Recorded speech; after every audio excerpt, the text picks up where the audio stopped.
अस्सलाम वालेकुम दोस्तों, ये वीडियो नोकिया 7 प्लस के बारे में होने वाली है। आप जान चुके होंगे कि मैं इस मोबाइल के हवाले से जो है ना 2 वीडियोस पहले भी बना चुका हूँ, लेकिन आज इस मोबाइल के हवाले से ये वीडियो बनाने का मकसद ये है कि इस मोबाइल की जो प्राइस है ना वो पाकिस्तान में काफ़ी ज़्यादा कम हो चुकी है। रमज़ान ऑफ़र की वजह से नोकिया ने अपने तकरीबन सभी फ़ोन की जो प्राइस थी वो कम कर दी थी, लेकिन नोकिया 7 प्लस की जो प्राइस थी वो 50,000 थी। लेकिन अब कुछ दिन के बाद जो है ना नोकिया 7 प्लस की प्राइस भी कम हो चुकी है और अब ये मोबाइल आपको पाकिस्तान में 36,900 रुपये की इनवॉइस रेट के ऊपर आपको मिल जाएगा। दोस्तों ये मोबाइल जो है ना 50,000 की प्राइस रेंज में काफ़ी ज़्यादा ओवर प्राइस लगता था, लेकिन अब ये मोबाइल हो चुका है 35,000 में। तो किसी भी मोबाइल के अच्छे या बुरे होने की जो सबसे मेन रीज़न होती है वो उसकी प्राइस होती है। एक मोबाइल आपको जो 20,000 में मिलता है वो अच्छा भी हो सकता है और वही मोबाइल बुरा भी हो सकता है अगर वो यानी कि महंगा हो जाए। तो उसकी वजह ये होती है कि इसमें जो स्पेक्स होती हैं वो प्राइस के हिसाब से देखी जाती हैं। जिस तरह मैं आपको एग्जांपल दी थी मैंने Huawei P20 Lite की, कि उसमें आपको जो Kirin 6359 मिल जाता है प्रोसेसर, उसकी जो परफॉर्मेंस है वो बिल्कुल जो है ना जो Xiaomi Redmi 5 Plus में आपको प्रोसेसर मिलता है Snapdragon 625 उसके बराबर है। तो 20,000 के मोबाइल में और 36,000 के मोबाइल में परफॉर्मेंस का कोई फ़र्क नहीं होगा। तब साफ बात है कि हमें जो है ना 36,000 वाला फ़ोन महंगा लगेगा। तो यही जो बात थी वो नोकिया 7 प्लस के हवाले से थी। नोकिया 7 प्लस की जो प्राइस थी वो लॉन्चिंग वो 50,000 रुपये थी पाकिस्तान में, तो इस वजह से हमें ये मोबाइल काफ़ी महंगा लगता था। लेकिन अब जब ये 36,000 का हुआ है तो ये मोबाइल काफ़ी बेस्ट ऑप्शन है और मैं कह सकता हूँ कि one of the best option आपको पाकिस्तान में इस वक्त मिलेगा 35,000 की प्राइस रेंज में। इसी 35-36,000 की प्राइस रेंज में आपको जो है ना Oppo F7 भी मिल जाएगा, Huawei P20 Lite मिल जाएगा और Vivo V9 मिल जाएगा और इसके अलावा आपको नोकिया का ही नोकिया 8 मिल जाएगा। लेकिन नोकिया 7 प्लस बेस्ट चॉइस यूँ है कि इसमें जो है ना आपको ट्रेंडिंग डिज़ाइन मिल जाता है, डिस्प्ले खूबसूरत मिल जाती है, टॉलर डिस्प्ले मिल जाती है, बेजरलेस मोबाइल है। तो इस लिहाज से जो है ना काफ़ी ज़्यादा बेहतर ऑप्शन है और कैमरे भी इससे बाकी मोबाइलों से अच्छे हैं। इसमें आपको 13+12 मेगापिक्सल का डबल कैमरा मिल जाता है और ये जो डबल कैमरा है इसमें आपको 2x ऑप्टिकल जूम भी मिल जाती है और कैमरा क्वालिटी बेहतरीन है।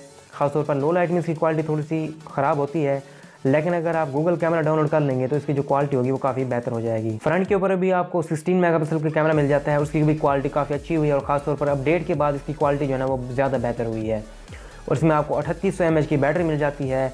अगर आप नॉर्मल यूज़र हैं तो आपको जो है ना 2 दिन निकाल जाती है, लेकिन अगर आप हैवी यूज़र हैं तब भी आपको लिए 1 से 1.5 दिन आसानी से निकाल जाती है और फास्ट चार्जिंग भी आपको मिल जाती है।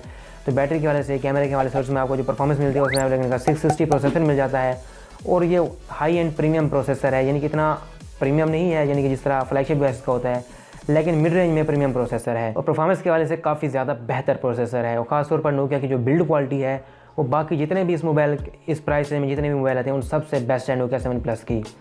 तो डिस्प्ले भी खूबसूरत है, कैमरे भी अच्छे हैं, परफॉर्मेंस भी बेहतरीन है और इसमें आपको जो कैमरा रिजल्ट मिलता है वो भी अच्छा है। तो ओवरऑल ये एक कंप्लीट पैकेज है अगर आप ये मोबाइल खरीदेंगे। इसमें आपको इलेक्ट्रॉनिक इमेज स्टेबलाइजेशन मिल जाती है जो कि 35,000 की प्राइस रेंज में बाकी आपको Huawei, Vivo और Oppo में नहीं मिलती।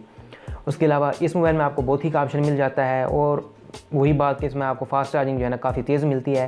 1.5 घंटे में आप जो है 3800 mAh की बैटरी मुकम्मल चार्ज कर सकेंगे। इस वक्त पाकिस्तान में आपको जो 35-36 हज़ार की प्राइस में जो सबसे बेस्ट मोबाइल मिलता है वो नोकिया 7 प्लस है और मैं आपको कभी नहीं कहूँगा कि आप ये मोबाइल छोड़ के बाकी कोई मोबाइल बाय करें। हाँ, अगर आप नोकिया 8 की तरफ जाना चाहते हैं तो उसमें आपको डिज़ाइन की वजह से मसला मिलता है, यानी कि उसकी जो डिस्प्ले है वो छोटी है और डिज़ाइन भी पुराना है।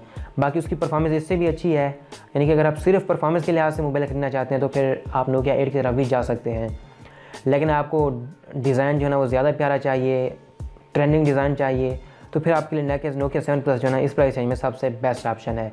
ये रमज़ान ऑफ़र है, मुझे नहीं पता कि ये ऑफ़र जो है ना कुछ अर्से बाद ख़त्म होगी या रमज़ान के बाद ये नहीं होगी, लेकिन फ़िलहाल ये मोबाइल 36,900 रुपये की रिटेल प्राइस में आपको मिल जाएगा। तो इस वक्त पाकिस्तान में इससे ज़्यादा बेस्ट ऑप्शन आपके पास कोई भी नहीं है। तो अगर आप ये मोबाइल बाय करना चाहते हैं तो आप एडवांस टेलीकॉम की वेबसाइट के ऊपर ऑनलाइन ऑर्डर दे सकते हैं और आप खुद मार्केट में जाकर भी इसे बाय कर सकते हैं। तो आई होप दोस्तों आपको ये वीडियो पसंद आई होगी। अगर आप इस तरह की मज़ीद वीडियोस देखना चाहते हैं तो चैनल को सब्सक्राइब कर लें ताकि जब भी मैं इस तरह की वीडियो मिले तो आपको मिल जाए। दोस्तों मैं हूं आमिर, आप देख रहे हैं उर्दू टेक। अल्लाह हाफिज़।